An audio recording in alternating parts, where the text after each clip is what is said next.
अनिल कुमार पवार यांच्या निवासस्थानी ईडीने छापा टाकला। या छाप्यामध्ये मोठं घबाड मिळाल्याची सूत्रांकडून माहिती समोर येते।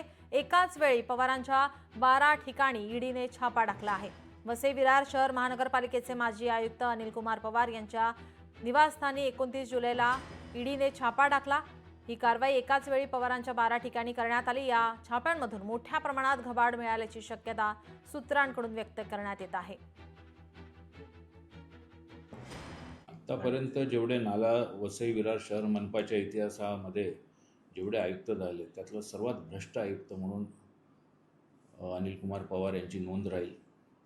कारण एकही क्षेत्र, मग ते सफाईचं असो, आरोग्याचं असो, बांधकाम असो, माहिती तंत्रज्ञान असो किंवा इतर कोणती क्षेत्र असतील, असं एकही क्षेत्र या माणसाने जिथे भ्रष्टाचार करायचं शिल्लक ठेवलं नाही।